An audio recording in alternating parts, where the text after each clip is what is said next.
It's gonna give me an aneurysm. The gun inside my bedroom drawer. Oh, wow, okay. Shit. This is intense. I'm overwhelmed. Oh my God, the character development is just absolutely insane. Like, this is the worst girl in America, right? Hello, everybody. Welcome to this video. My name is Dan, aka Lucid, and this is my reaction to Slayyyter's brand new album. This is Worst Girl in America. Let's go.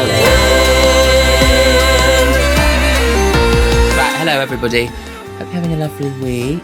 It's taken me a little bit of a moment to get around to doing this one. I've had a lot of comments on YouTube and people on Patreon asking, is it coming? When's it coming? Are you going to do it? Because I did do the last Slayyyter album, Starfucker. Starfucker was a brilliant album. Really like strong kind of visual identity, 80s neon-drenched drug den vibe.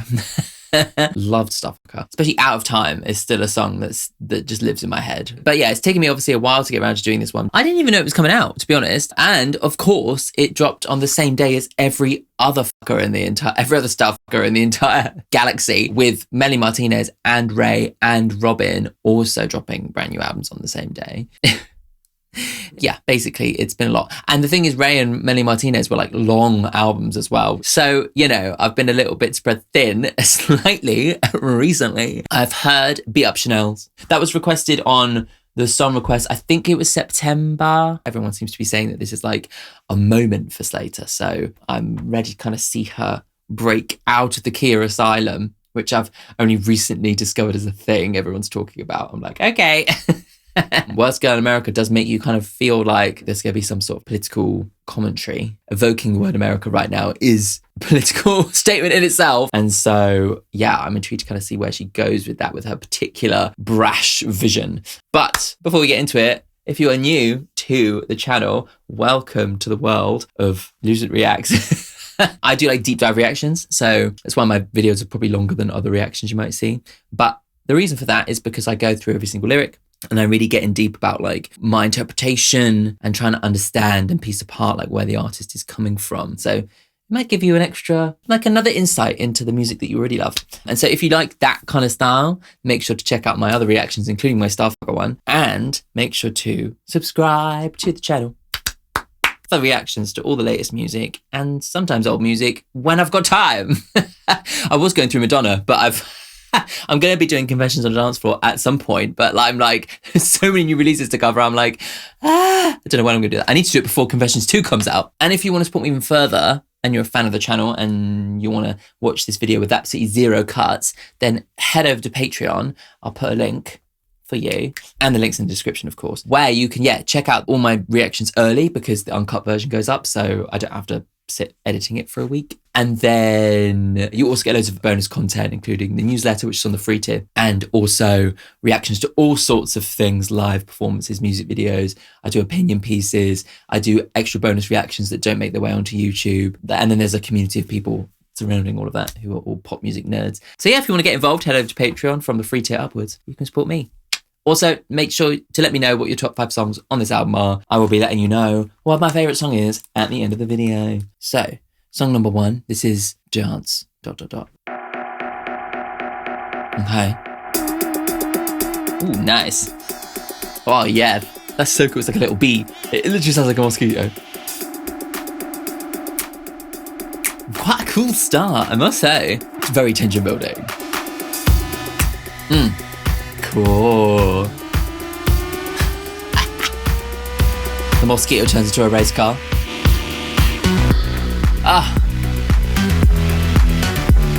Oh, that bass is fucking killer. Oh, yeah. Oh my God, what was I said about the bass? It got even better. Come on. Nice. Oh, obsessed. Love that little rise there in the melody. I mean, Phrygian? I can't remember. It's one of those. Yeah.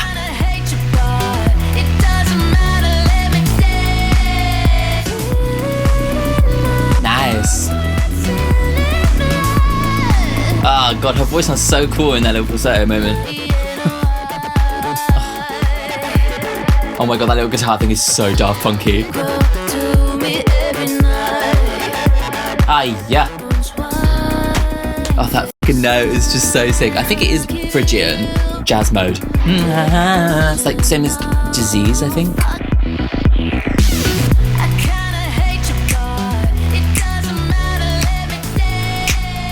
Kinda hate you, but it doesn't matter. Let me dance. Dancing in the face of adversity, or maybe it doesn't matter what I think, you know.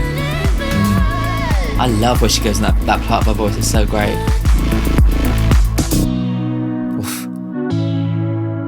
I love how like resonant and like 80s that synth really sounds. It's great.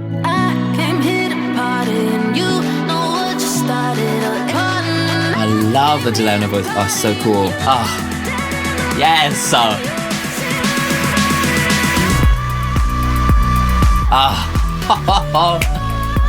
Oh god, her voice sounds so good.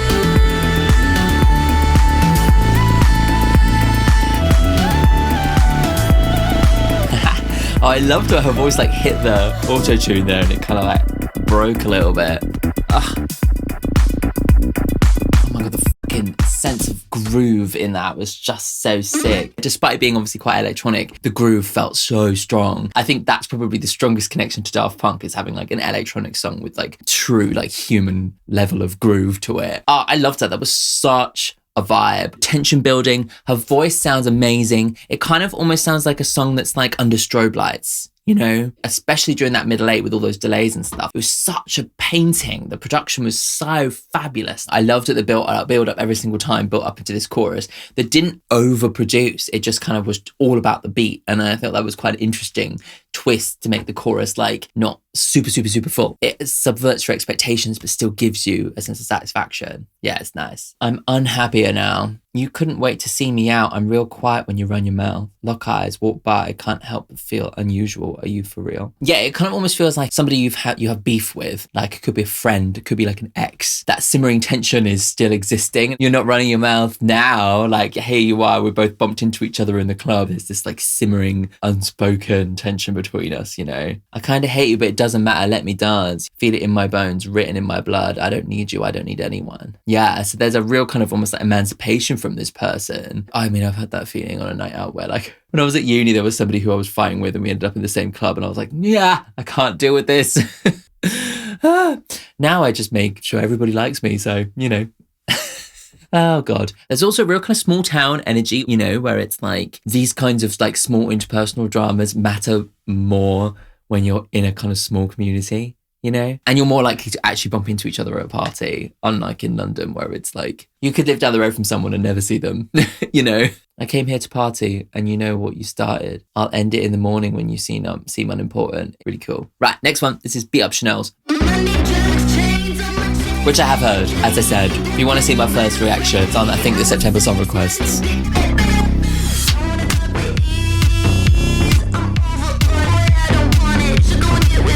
I just love the like rhythm and the force of energy of this song. It's just like, oh.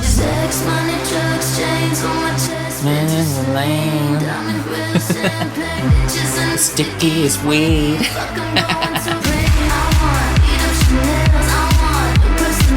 I love this like euphoric moment on like, I want beat up Chanel's, you know. I want these shitty cast off handbags, you know.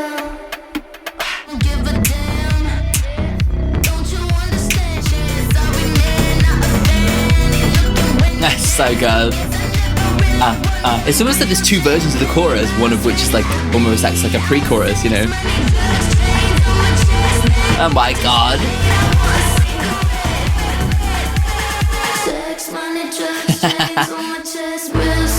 Wow.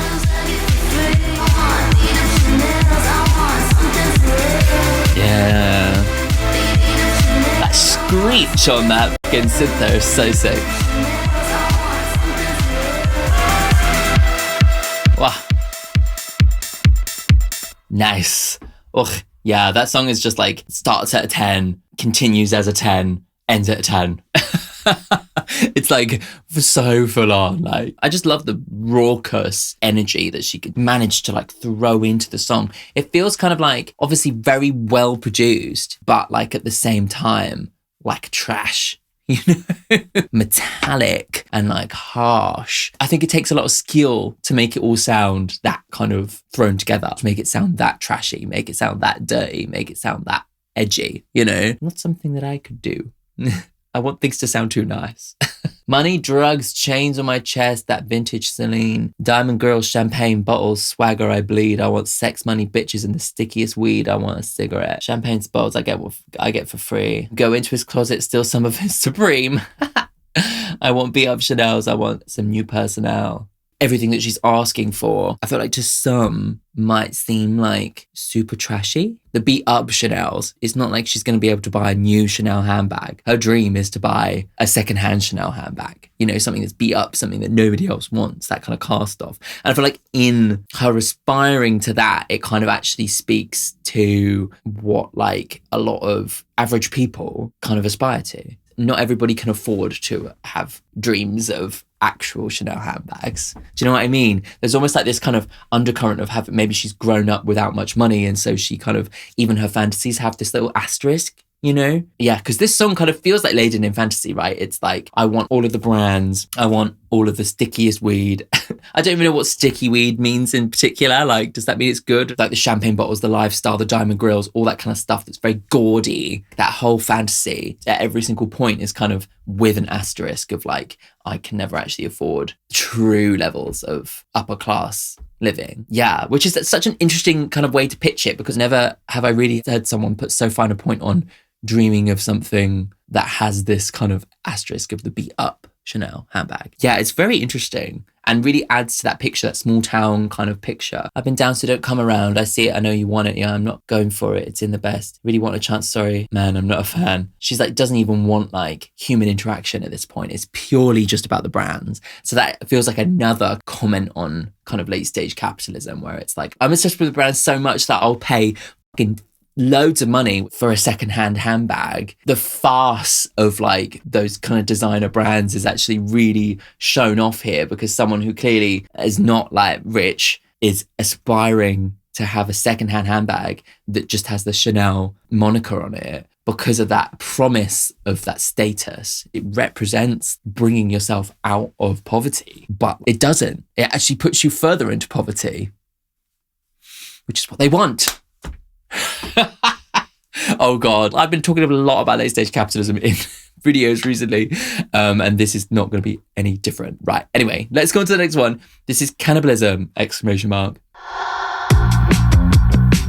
Ooh, I like this groove. Kind of got like a Cali rock kind of vibe to it, actually.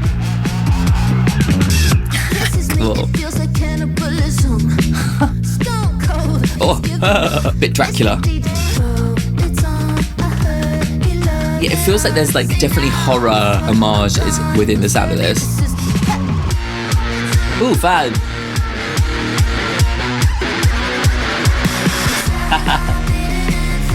Oh, nice chorus. Oh, I love how it's smoothed out for the chorus. This is satisfying. Also, I love that, like, whatever mode we're in. It might be Phrygian again, actually.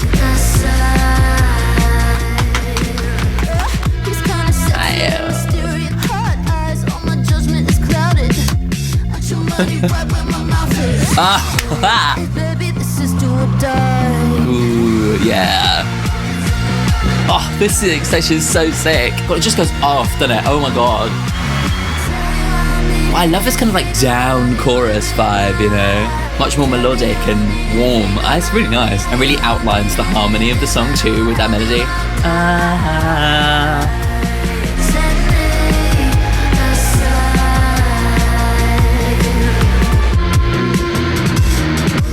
Oh, ah, oh, ha. Ah.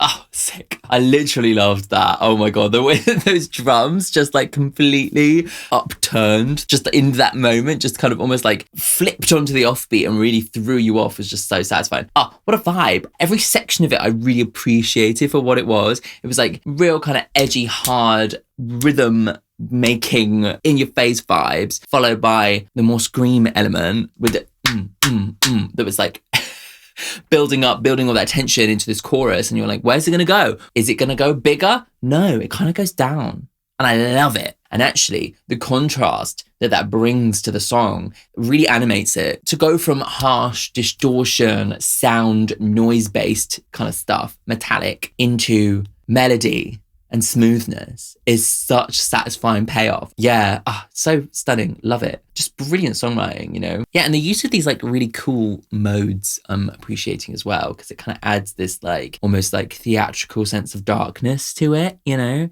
Like the Phrygian mode really does add that. I think it's Phrygian. Yeah. It creates that feeling, whatever mode it is. Kisses me, it feels like cannibalism. Oh, stone cold, I take what he's giving. Mr. DJ making moves for a living. Wish he chat me up, he got permission. Oh, God, it's quite a kind of threatening sense of like sexual interaction, you know? He's like kissing me so hard, it's like he's eating me. And she leads into the horror tropes, you know, with the sound of it, with the sonic references. Say now before I'm gone, because baby, this is do or die. Tell you I'm needing it, think about you every night. Tell me you're needing it, think about me all the time. Tell you I'm needing it, if I don't have you, I'll die. Please, God, send me a sign. It's almost like you're living in this kind of fantasy, but they're providing the fantasy for one another. I'm telling you that I need it and I think about you every single night. I might not actually be thinking about you every single night. I might not actually need you, but I'm telling you that. I need you to tell me that you're needing it and you think about me all the time. It's like we're both living in a conjoined state of fantasy, and without the fantasy, there's nothing there. You know, there's a real kind of like shallowness. Please, God, send me a sign. It's like there is a desperation, you know, under the surface of like, oh, we're so beautiful, you know, in love or whatever. I'm in your city. Can you show me around it? You can put your money right where my mouth is. It's just such a good line. Obviously taking a very well-known phrase and twisting it on its head. It's so sexy, so dirty. You know, it really evokes like prostitution. Yeah, extremely visual. Again, furthering this narrative of this girl who's like kind of trashy, really trashy. She's really leaning into that kind of trashy feeling.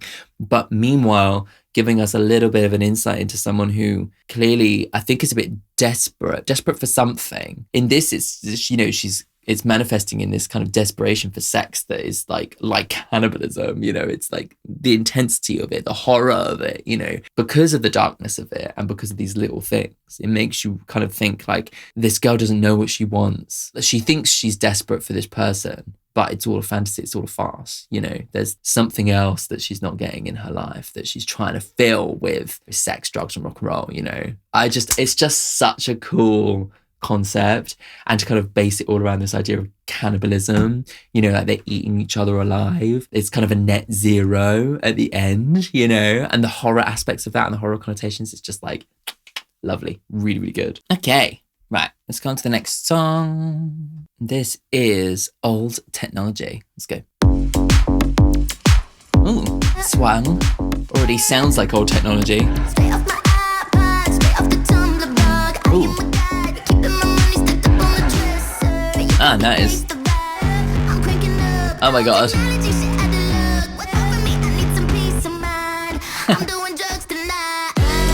Play.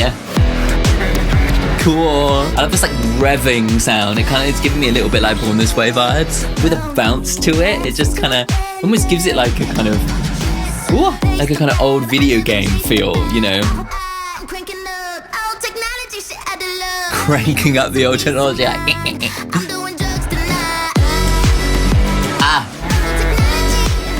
This is cool.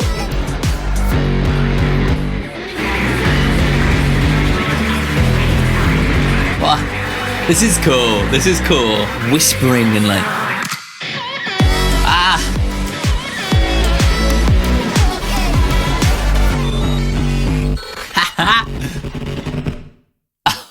So cool. Oh my god, the sound design is just absolutely fucking great. The way that they harnessed the feeling of like the glitching, like the dial-up tone, putting like a gate on it so it all kind of like glitches out and feels like all like jagged and weird. Utilizing that sound to kind of give the song like so much character. Just great. Really, really nicely done. I just loved like the bounce of it, the unexpected bounce of it. Everything's just so well put together as well, you know? Yeah, you heard a song straight off my iPod.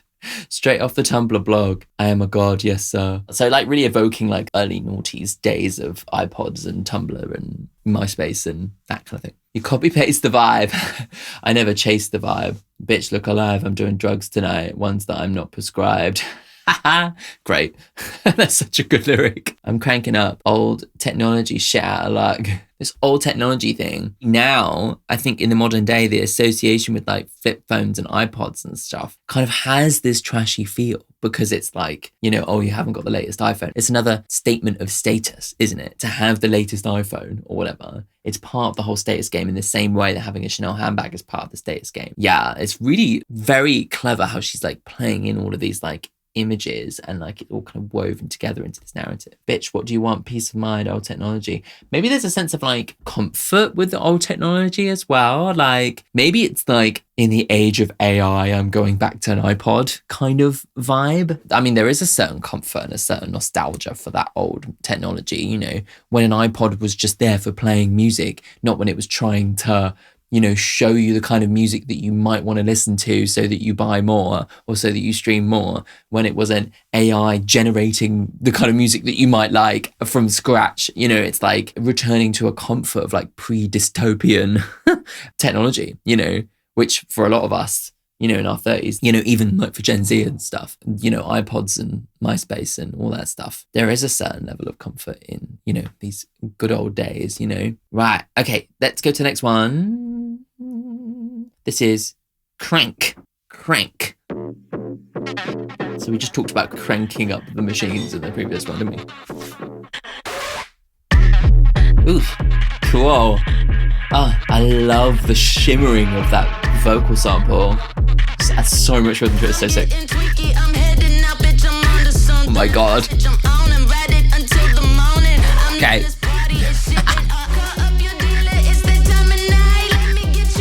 Oh my god. This like siren is like, yeah. Oh my god. This is like so like, ah. Oh my god. Oh shit. I'm dizzy. Wow. This is like the most intense thing.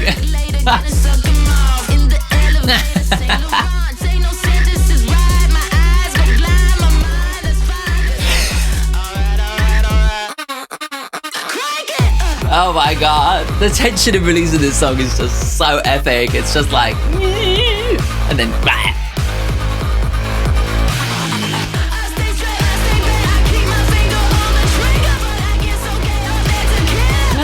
it's just, I get so gay off that tequila. Oh my god.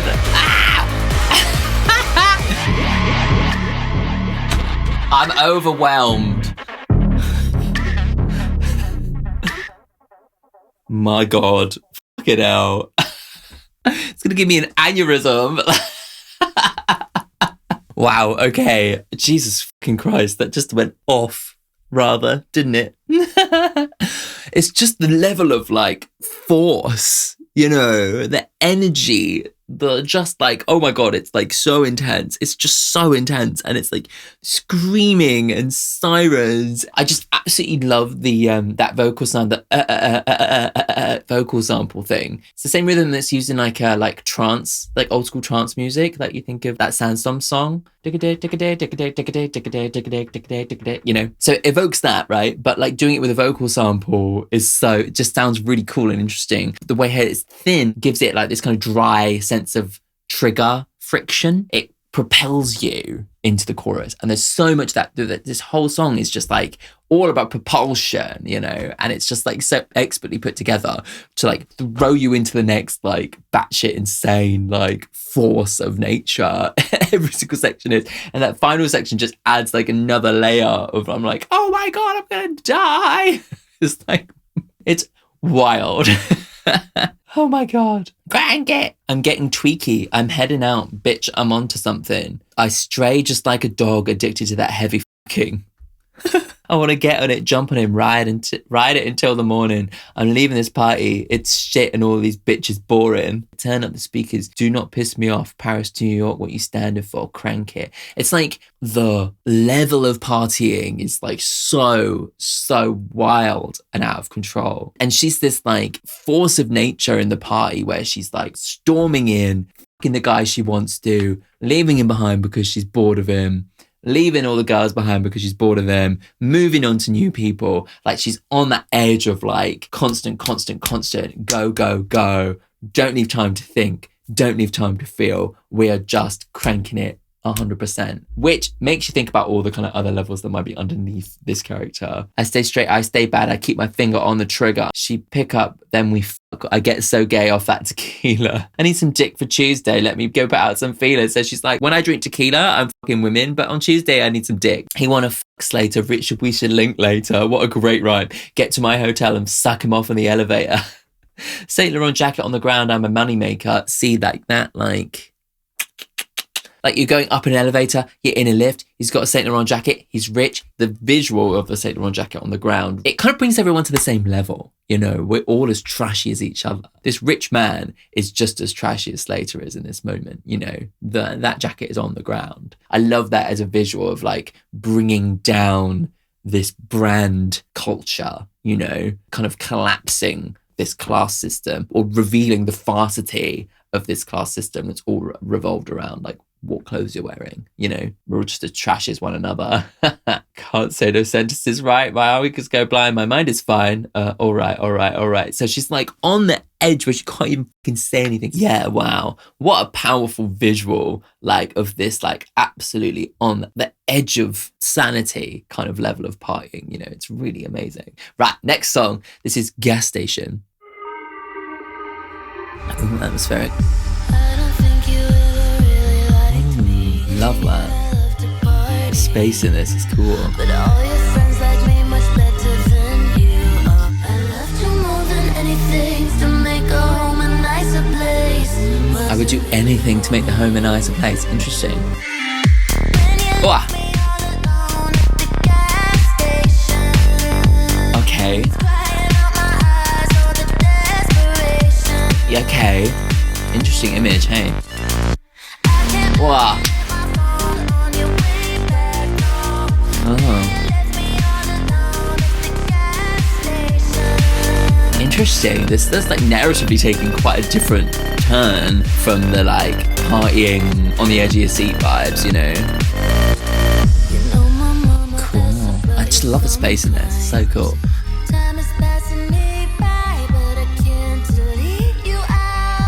Alright, okay.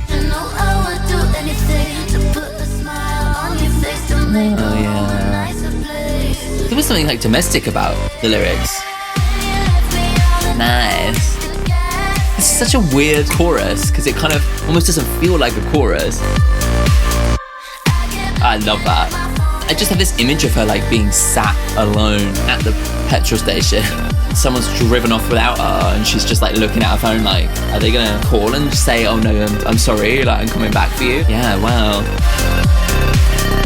Oh, the depth in that bass. Oh, cool. I just love the almost like space age kind of quality in this. Very interesting. That was a real turn narratively for the album. It's like something that feels like quite a vulnerable thing to have happened, right? But yeah, sonically, it's so interesting. Like I love like the way that she's playing with expectation, the way she's playing with fullness versus emptiness, harshness and softness, you know, like that kick drum throughout that whole thing is quite harsh. And yet like the vocal at moments is actually quite soft. And so it has this real sense of contrast that kind of lets you in and makes you kind of realize there's something more vulnerable going on here. Yeah, very cool. And after like the most brash song of the album to have like a vulnerable one, you've reached the peak. And now where do you go but inward, you know? I don't think you've ever really liked me. Wow. Jesus. You loved hating and I loved to party. Always saying, Miss G, quiet down, can you chill out? Always acting like I wasn't as cool. All your friends like me much better than you. Or we were screaming in the car, maybe I should just jump out. Screaming in the car gives me like kids in the back seat. You know, I would do anything to put a smile on your face to make a home a nicer place. Was it really for me? I mean, it could be to like a father figure, I think. I mean, it could also be to like a partner. I don't know. And like being left at the petrol station, she doesn't have autonomy of her own, which suggests that she's like, she can't drive herself. She can't like sort herself out, you know, she's left all alone. You would probably put it differently if you were an adult. Do you know what I mean? I was crying out my eyes, all the desperation. I kept looking at my phone, hoping you would call, saying sorry that you're on your way back home. You know, my mama asks about you sometimes. So sad to say, we're living separate lives. Right, okay, so parents that have split up since, yeah, okay. Time has passed me by, but I can't delete you out. Yeah, so it feels like there's like this father figure who abandoned her at a gas station and left her with this like traumatic memory. She can't delete it out of her mind. And that's the thing, is that like our parents leave an indelible mark on us as human beings that it is impossible to kind of truly get rid of. It affects us for our whole lives. And also like the child wants to make the home a nicer place. Like you get all this kind of context through the lyrics. And I think like in terms of the greater narrative of the album, it feels as if like we're getting a look in on the girl. We've built up this image of her going and partying and going to the absolute hilt. And now we're kind of like understanding like, okay, what are the psychological reasons, what's the psychological context of this character, how has she ended up like this, you know, which just adds this whole extra layer of depth that I wasn't actually really expecting. You know, so many albums that you get which are all about artifice and all about like fantasy and all about like brashness don't necessarily take the time or don't have the skill to bring in and weave in these kind of like psychological, sociological, inward looking vulnerable moments. It actually really reminds me of Brat in that way, in the way that like Charlie in the past had all of the style, the brashness, the intenseness, but what changed with Brat was her songwriting style. And in that she started writing stuff that felt genuinely so vulnerable, these things that you would not expect, but add so much depth to this party goer. I feel like this is Slayyyter doing her version of that, you know? Yeah, great. That really has sold me on this album so far, like as like, okay, we're getting this extra layer of narrative, this extra layer of depth. Great. Okay, let's go on to the next one. This is Yes, God. Okay. What? All this stalking things. Cool. So cool.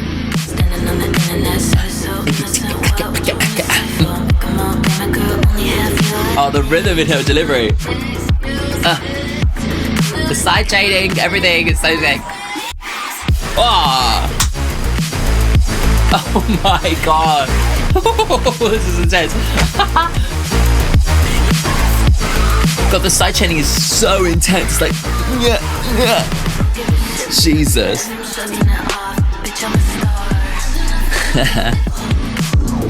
Oh my god. Again, I feel like there's a bit of a Daft Punk reference going on. The anger. Oh my god! The padding! I can't.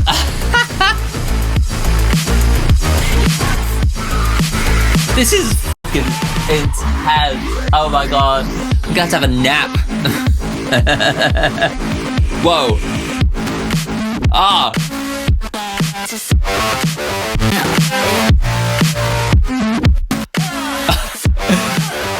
This is mental. Wow.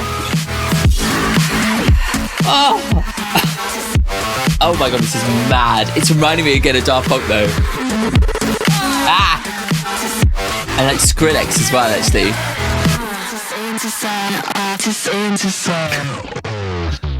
Oh my Gideon. Jesus Christ. Jesus Christ. That was really, oh my god, like an assault on the senses. That one really felt like angry, didn't it? That one felt like she'd unleashed this level of anger. The thing that just got me with the production is just like the side chaining, right? So it's like when you assign the compressor, which affects volume, to a different instrument. So in a lot of cases, it's the kick drum. It kind of means that every time the kick drum comes down, the volume of something else gets compressed. And so it kind of creates this like pulsating kind of like, kind of quality. But the way that it's put on that is so intense that you're going between like practically 0 decibels and like a billion decibels like in the space of like milliseconds, you know, which just creates this like almost overwhelming feeling. Yeah, like I feel overstimulated. It's just really powerful sound design. But oh my god, I'm struggling. No, it's all right. I'm listening while brain is on standby. I look in your eyes, what's it going to end like? Feels very disaffected, very disassociated. Playing dumb and doing the unthinkable. Make them all blame a girl only half your age. Interesting. This one feels like a political one, you know. These people who have this wild, horrendous opinions and say it all completely innocently. Like this kind of right-wing extremism that's really been perpetuated recently. Yes, God. I guess like that idea of like, yes, God is used in terms of like, yeah, you know, like that kind of thing. But she's twisted it. Maybe it's like the right-wingers who do these things in the name of Christianity. Eyes rolling at crazy things he's still saying. He's mad that I'm shrugging it off. This idea, this conversation that's happening, right? He's like saying shit to her, trying to get a rise out of her. And she's just like, meh. And it's pissing him off. It really unveils these characters as like, maybe they're doing it for rage bait. So she's understanding like, I'm not playing with these people, you know, because I genuinely care about the country that I live in. And these people don't. They care about money, power, and greed. Please let me offer some peace. Got the good word that you need, for they do not know what they're doing. It's kind of like this really kind of dark, almost like pleading to God for like some kind of hope in this like modern hellscape that we've found ourselves in, you know? Cheers. Gotta laugh.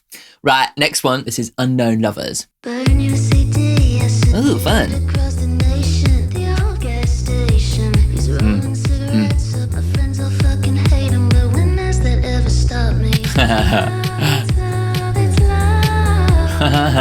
Oh, this is kind of a nice thing. Ah, nice.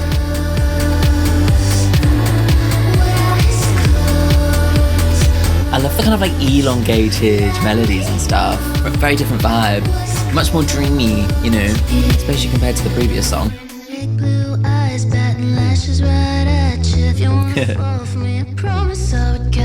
Oh, that's so good.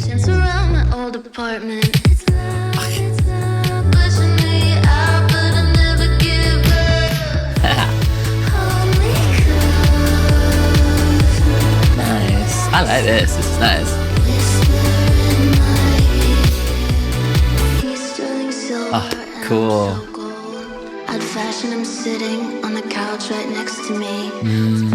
I love the dreaminess in this song. It just has this like fantasy quality. It's really nice.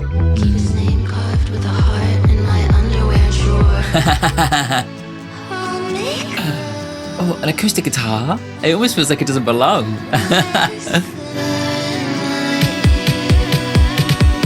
God, I love that drum kit. It's so sick.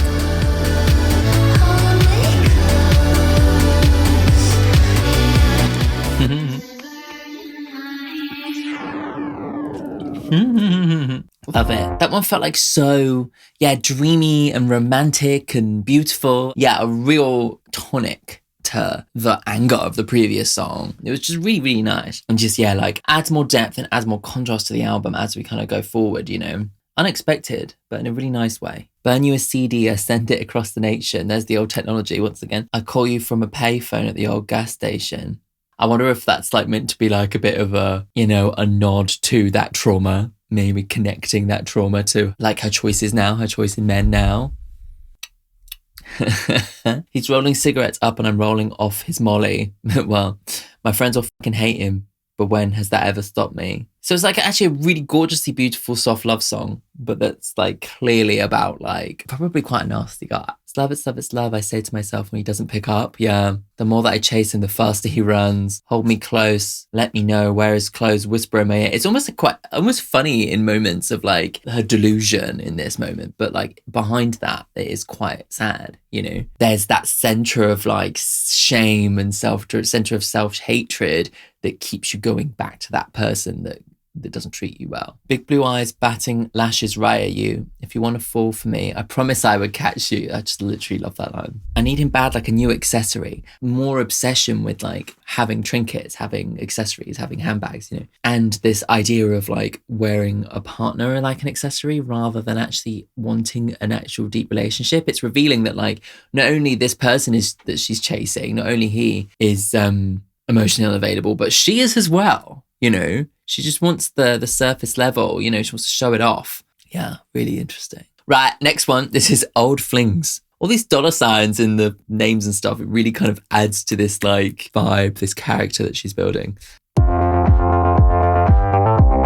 Cool, this almost feels like a Katy Perry song to start with. Oh, nice. That's so cool. What a cool filter thing.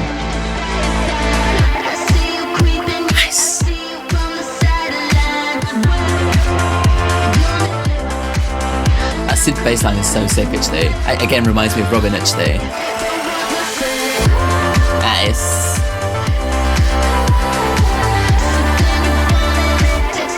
Nice.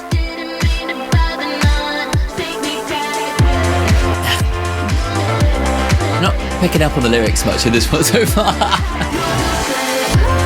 Nice. The vocal in this one is like buried, isn't it? Like almost like she is disassociated at this point and it's just like in a kind of haze.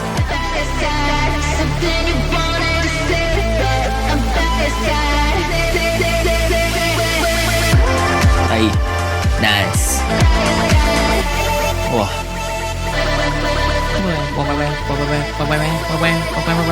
This one seems to be leaning into like the trance references even more, doesn't it?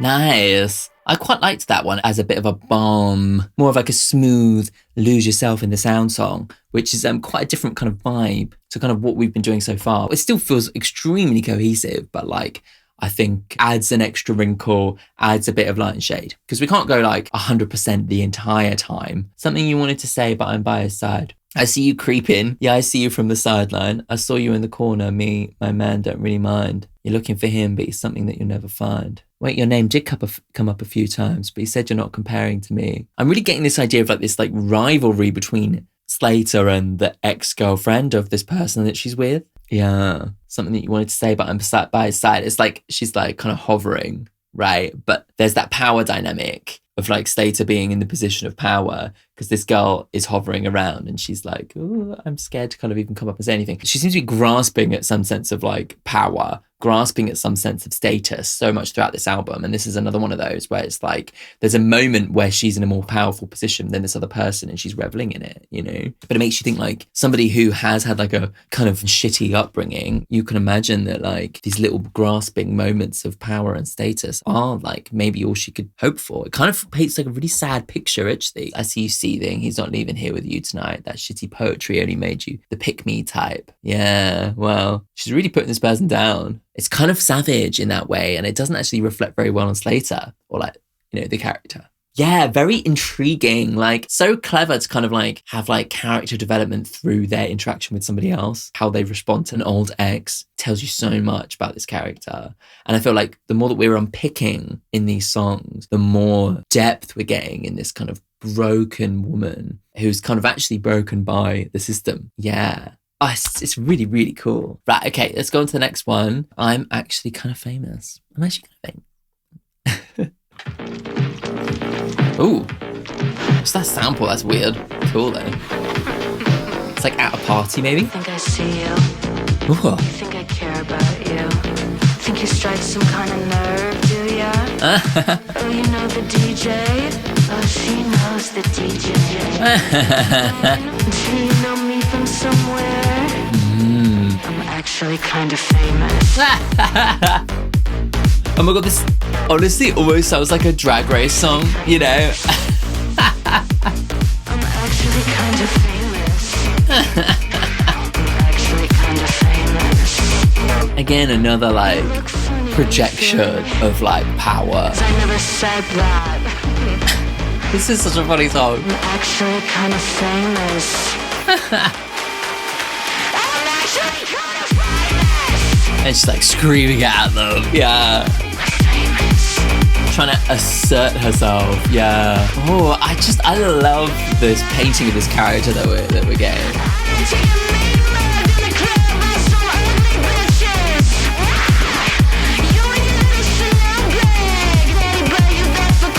That's the Chanel bag again.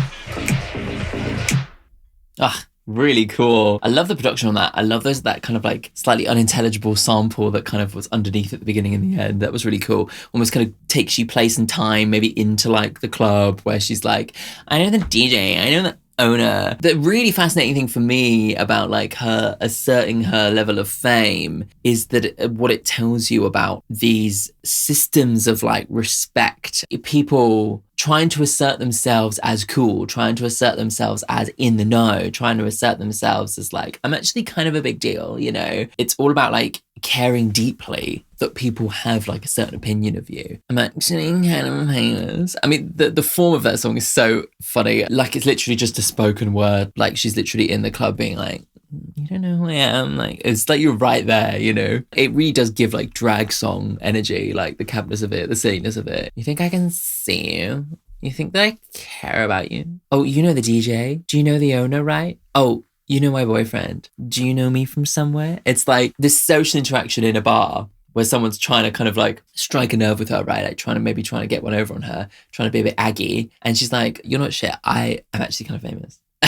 I'm actually famous. You look funny. Are you feeling okay? Auditory hallucinations, because I never said that. Oh, it's like gaslighty. I didn't step off the train tonight. Get me mugged in a club by some ugly bitches. You in your little Chanel bag. Did daddy buy you that for Christmas? That's real nice. Again, like more of like statements of wealth, projections of wealth. Like someone bringing their little Chanel bag to a club and her like poo-pooing that other person's projection of wealth by projecting her own projection of wealth through her kind of like level of like low-key fame, you know, being like, But it just says so much about this character who throughout the whole thing is trying to assert like some sort of power, since she clearly had a bit of a powerless upbringing, basically grasping at like anything that can kind of offer her this statement of class, this statement of wealth, even if it's a beat up Chanel bag. But it all stems from that gas station song, you know, where you get the reality of like what happened, what made her this way. It's so cool. The kind of character design of this album is amazing, isn't it? Let's go to the next one. This is Saint Loser. Saint? Is that what it's supposed to be? Obviously it's dollar sign T. Right, let's go. Oh my God. Christ. I think about you, I think about you, I think about you, I think about you. You think about me, I think about you. Oh, again, so heavy. Oh my God. You don't think about me.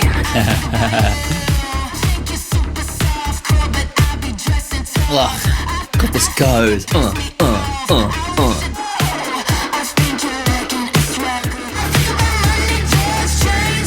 Oh, that's cool. Oh my God, this is really intense for like a Tuesday afternoon. Whoa. Wow.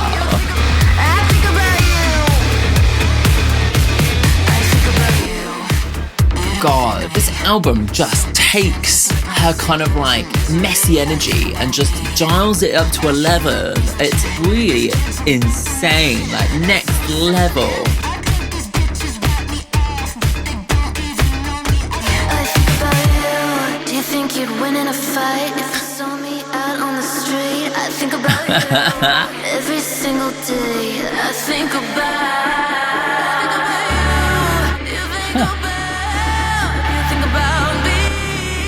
Oh, nice melody. It's a really cool place to take it.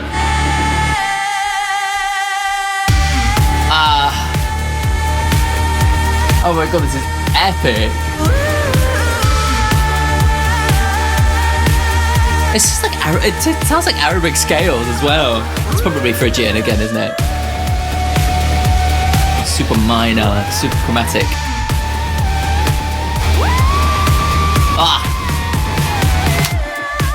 Oh my God, the vocals, shit.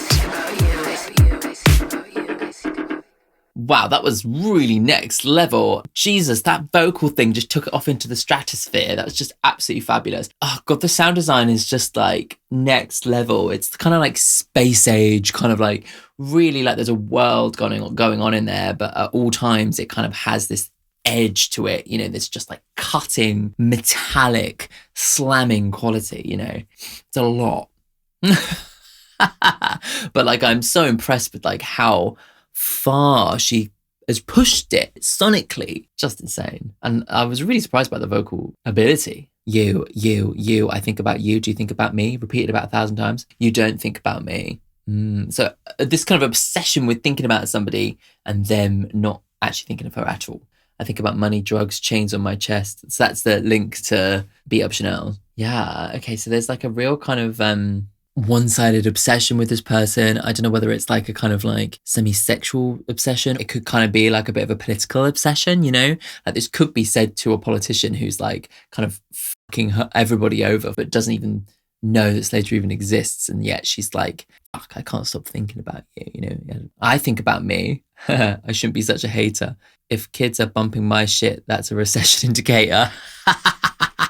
Yeah, so that I guess maybe it is a connection to the politician side of this, like the idea that her music is the indicator of the recession, but you're the person who's causing the recession. I think about me, I got my eyes on the trophy. I think these bitches write me off, but they don't even know me. There seems to be different reflections here because she's also talking about her own career, maybe her own status in the Kia asylum, and how she's like, I'm doing enough to be one of these big pop girlies, but like, no, not enough people are thinking about me. There's a kind of a bit of an obsession in that as well. Very interesting. I love all the kind of like political undertones and overtones that seem to be kind of breaking through at different moments. Right, let's go on to the next one. This is, what is it like to be liked? I mean, we're really getting to the centre of it now. The idea of being liked, undercutting all of this kind of social posturing, being that person at the club, showing off her beat up Chanel bag. What if it all comes down to just wanting to be liked, wanting to be accepted, you know? Right, let's do it.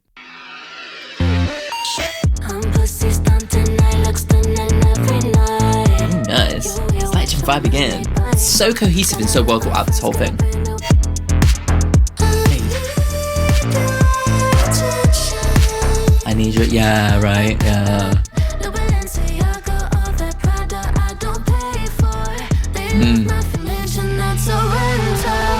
The mansion that's a rental. Yeah, it's all like posturing, you know. Yeah.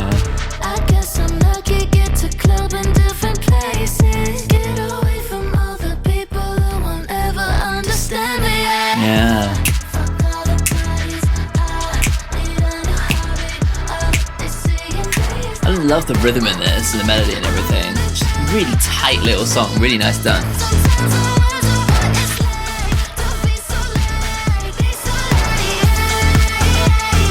Oh, this is great. Fab. Really, really, really cool. I love how tight it was. I love how like straightforward it was, and actually kind of a bit more of a groove, a bit more of a settle back groove rather than a like in your face grabbing your attention. This album definitely does go off. It is intense, but there are moments of light and shade still within that, you know, which I really appreciate. I'm pussy stunting and looking stunning every night. You wish my money was your money, but it's mine. Got a lot of friends, got a brand new Benz and a DUI. I need your attention. I need your attention. New Balenciaga or that Prada I don't pay for. Again, like she's not earning enough money to buy it. She's just getting gifted it. They love my fashion, love my dancing on the stage. I look so handsome. My mansion that's a rental. Again, the mansion's a rental. She's not actually dreaming of actually being rich. It's almost like she can't afford to dream of truly being rich. It's like there's this like undercut of like, the Mercedes-Benz has a DUI. The mansion is a rental. The Balenciaga and the Prada she doesn't pay for. It's almost like she's like projecting this fantasy, but even within that fantasy, she doesn't have the privilege to truly believe it, you know? Like we said with the beat up Chanel's, even her fantasies are still capped. She still has this asterisk the whole time. And this really, really hammers that home. I felt like that was what I was saying about the beat up Chanel's, but this one kind of furthers it to like a next level where she's like projecting this, like, I'm this crazy baller fantasy. And then the chorus just saying, I need your attention. I bleed for attention. She's understanding that like all she's doing it for is just to be liked by other people, you know? And that really just undercuts the whole thing, doesn't it? Gives it quite a dark edge. Burn through my money. I skip town, move in with my family, get away from all the people who will never understand me. Oh, interesting. So it's like actually getting out of it. Oh, fuck all the parties, I'm still nobody. I need a new hobby. Oh, this kind of almost feels like the clarity is actually coming through now. But I'm gonna go out like a star, they'll all be sorry. I want to die. Jesus, I wish I lived a different life. I lost that time, can't get it back. And so I cry all day and night. Sometimes I wonder what it's like to be so liked, to be so liked. Oh, wow. What a dark ending to that song. This idea of this like girl who's gone to the absolute edges of the party to try and get people to like her. It's all of this like artifice, all of this like crazy partying. It is all just to be liked. And once she's realizing that like it's all just surface level, she's still completely alone. you know, she's thinking much darker thoughts now as a way of escaping it. But she sees almost like two different versions. She's like, one is where I go back to my parents and sort my shit out, and one is a much darker route. And it's like, it's very intriguing. Like, oh my God, the character development is just absolutely insane. Like, this is the worst girl in America, right? That is the character. And she is just expertly crafting this narrative. It almost feels like a concept album. It's really cool. Isn't it so cool? Right, let's go on to the next one. This is the penultimate song. This is Prayer in Asterisks. Oh, it's only 37 seconds. Got a church organ. Very different vibe. Lord, grant that I may seek to comfort rather than... So it's literally a prayer, okay. For it is by self-forgetting that one finds. It is by forgiving. Wow. It is by dying that one awakens to eternal life. Amen. Wow. Wow. Okay. Unexpected. I don't know, it really feels like the character's now reached rock bottom and is now praying to God for help. But looking at like death is like the out. Ooh. But is it the death of the party girl? Maybe that's what it is. Lord, grant that I seek the comfort rather than be comforted, to understand rather than be understood, to love than be loved, for it is by self-forgetting that one finds, is by forgiving that one is forgiven, is by dying that one awakens to eternal life. This girl who is completely obsessed with herself, she's in this kind of depressive spiral of partying and craziness and the absolute edges of it, wanting to be liked by everybody. And she realizes that like this girl is trapped within her own self-image. She's trapped by this obsession with projecting wealth to try and get other people to like her. You know, this prayer seems to suggest that actually the answer isn't to be obsessed with getting people to love you, but rather to love other people. Rather than trying to make everybody understand who she is, she should be trying to understand other people. It's about moving from this selfish perspective into something more selfless, right? This character is searching for a way to find rebirth, you know, maybe by killing off the party girl. Yeah, very cool. Right, okay, before we go into the final song, this is the moment for me to shout out my patrons. Yay! Thank you everybody on Patreon. You make it possible for me to do what I do and only have a part-time job. Yeah, everybody's names are coming up on screen now. If you want to join this community and get involved, you can do from the free tier upwards. Yeah, if you click the link in the description, you can go over and check everything out. On the free tier, you get access to the newsletter every week. On the £3 tier, you get access to my song reactions, music video reactions, artist discoveries, opinion pieces. And then in the next tier up, £7 tier, you get access to my uncut album reactions, and you get access to all the bonus album reactions that don't go onto YouTube. And in the upper tiers, you actually get to request reactions from me. And all of those videos end up on the Patreon as well. So there's weekly exclusives happening over on Patreon. Yeah, and a real nice variety of stuff. I've really been putting an effort into like doing a variety of reactions and doing like opinion stuff too. So we're kind of getting a bit more of a well-rounded content experience. So it's something for everyone to enjoy. But yes, if you want to go over there and support me, links in the description. Thank you everybody who really does. Let's go on to the final song. This is Britney Murphy. Who is Britney Murphy? I know her name. She died in 2009. Oh, she was in Clueless. Oh, right, okay. Right, okay, let's go on to the final song. Wait, I've already just said that. Right, let's do it. Remember me beautiful. Oh, yeah. Tell them I was such a funny girl. Okay, love this vibe. Tell them I was everything. Made the winters feel like spring. The winters feel like spring. Blonde girls, big eyes like Britney Murphy's. I was great till I crashed out. I was great until I crashed out. Please forgive me for all my Oh, nice. sins. You stumble asking about, so where's my jacket? Do you Ooh. I love these unexpected moments of like smoothness that kind of happen every so often, you know? tell them I am sorry for the gun inside my bedroom drawer? Oh, wow, okay. Was both. Oh, shit. Thought it'd make you love me more. Oh my god, okay. Oh, wow, okay. Please just tell them all I did my best. Oh, okay, oh my god. My actions. Said in ways that you couldn't even imagine. Tweaking I love this vibe in this section, it's so nice.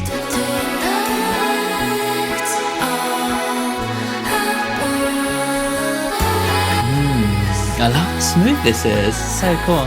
With the acoustic guitar back again. Definitely brings in a different energy, doesn't it? Like at the sun rising, you know?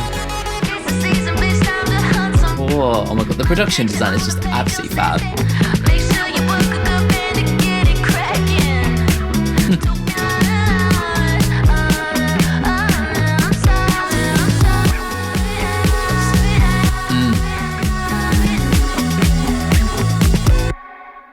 Cool. Yeah, an interesting vibe. I like how kind of like it still is obviously super cohesive, but like the vibe just shifted slightly. There's almost like this letting go, I guess, and that's maybe the reflection of like the death of the party girl, right? It might be potentially dark undertones, but like the whole album's been this like tension, like this kind of feeling the whole way through, and then here it's like the exhale. Yeah, very, very cool. Remember me beautiful. That sentiment probably ain't true at all. So that, yeah, remember me, like after I'm dead, remember me. Tell them I was such a funny girl. Annoying's probably a better word. You should say I was incredible. That one wouldn't be a lie at all.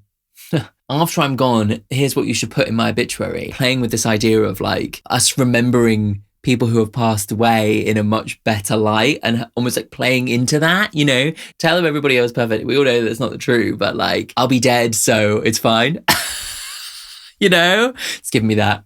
Blonde curls, big eyes like Britney Murphy, superstar girl, ballerina twirling. Make them all know I was great till I crashed out. Father, please forgive me for all my actions. Found the box that I tried to hide my past in. Ooh. Yeah, so like this past that she referenced on the gas station song, she tried to just put it in a box. She tried to just avoid it. She tried to just party her way through the dark feelings and didn't deal with the truth of the trauma of her past. And it's ended up in her, you know, crashing out. Do you notice all I've done? Tell them I'm sorry for the gun inside my bedroom drawer. So yeah, it feels as if like she's telling people like after she's offed herself. She's like, you know, I'm sorry for all the things I did and I hope that you remember me in a good light. Goodbye. This was inevitable. Only thought it'd make you love me more. Now that is the darkest fucking thing. Say that I'm in a better place when you see my mother's face. Oh my God. Please just tell him I did my best when you lay it all to rest.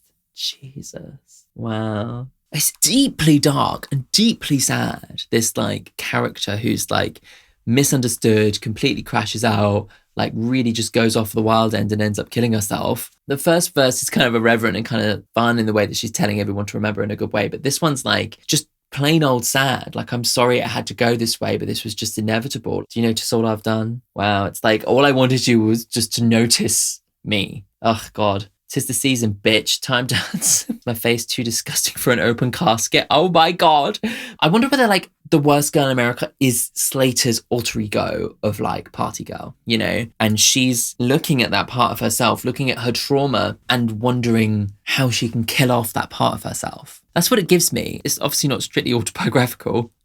But like the gas station moment does kind of make me feel like there is a kernel of truth to this character, almost like a singer-songwriter act of like creating this larger than life version of something that is within herself to try and understand that part of herself, you know, and maybe by the end to try and say goodbye to that part of herself. That's what it gives me. As like almost like a studied character portrait, it is just a fabulous album. The amount of depth and the amount of this kind of three-dimensional shit that you can pull out of every single thing that this character wants and every single thing this character does and what the character fantasizes about. You've got this whole trashy element of it, reflections of wealth without any true wealth, these projections of happiness without any actual true happiness, you know, and you just see this person who's like constantly searching for attention, constantly searching to be understood and liked. But ultimately, she realizes that if she were to actually follow that character, it would go down a very dark path. And I feel like in the moment where she was like, there were those two endings where it was like, I'm going to go back to my parents and sort myself out or I'm going to die.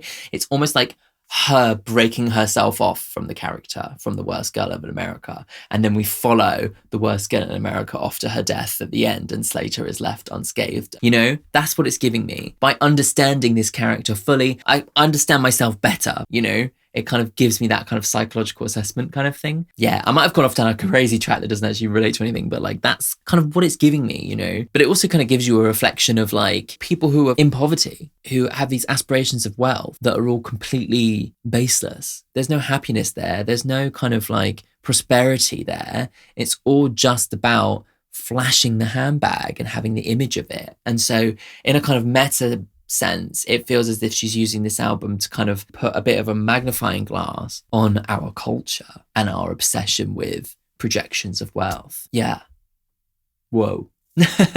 You also think about like how politically like the current situation with the rise of fascism and late stage capitalism has actually left an entire group of people in this state of poverty, because the rich get richer and the poor get poorer, and the poor are busy fighting amongst themselves and trying to buy Chanel handbags. The wool is very much being pulled over their eyes type thing. And the actual rich and powerful are just doing whatever they want, you know. There's so much you can read into it, and it's just so detailed and so deep. But on top of that, it's a sonically absolutely wild experimental album that just like feels like it's pushing the edges of how much tension and how much edge and how much metal and how much like ferociousness you could even get into a pop song without it just becoming noise, pushing at the edges of what the listener can even take. But there is certainly still light and shade. And I think that's why it becomes such a three-dimensional album, because not only lyrically are we discovering this story, we're also sonically going to the edges and then coming back to slightly more softer, intimate places as well to kind of illustrate that depth and illustrate the girl behind the persona, you know. It's so well thought out, and it's just like, oh my God, it's just really firing off all this kind of like, all this stuff in my head. It's very, very cool. Yeah, okay, I think my favourite song, I think I'm going to say it was